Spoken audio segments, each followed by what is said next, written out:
जुमा तुंहिंजे वञण खां पोइ उस्ताद तुंहिंजे वञण खां पोइ तुंहिंजो सदमो वारे थो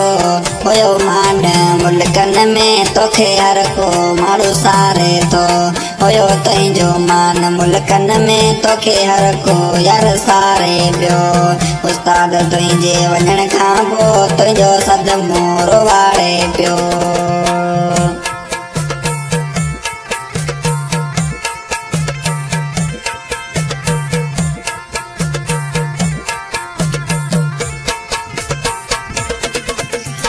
रुनी कच्छ सजी हुई आए पाकिस्तान में अरमान जानी आए पाकिस्तान में अरमान बुझ अंजार भरो सदको तुंहिंजो सदमो वाड़े थो उस्ताद तुंहिंजो सदमो वाड़े थो हुयो मान मुल्कनि में तोखे हर को माण्हू सारे पियो उस्ताद तुंहिंजे वञण खां पोइ तुंहिंजो सदमो वाड़े पियो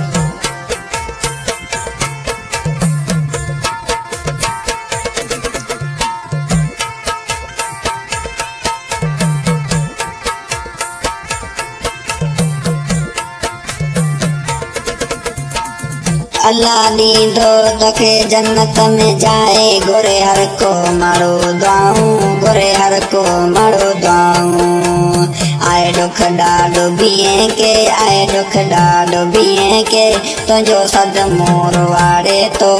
हुयो मुल्कनि में मान तुंहिंजो तोखे हर को माण्हू सारे पियो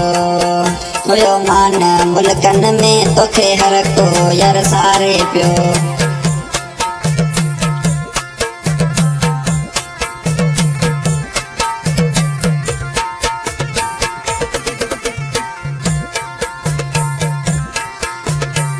जुमा तुंहिंजे वञण खां पोइ उस्ताद तुंहिंजे वञण खां पोइ तुंहिंजो सदमो वाड़े पियो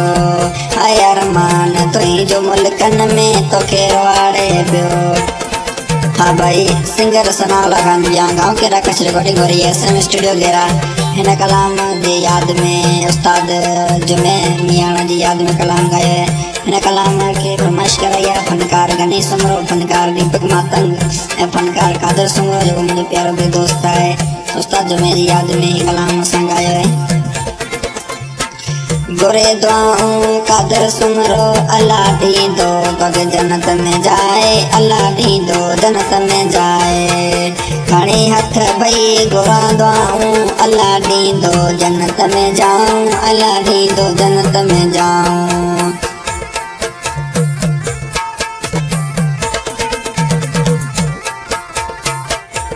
जुमा तुंहिंजे वञण खां पोइ उस्ताद तुंहिंजे वञण खां पोइ तुंहिंजो सदमो वाड़े थो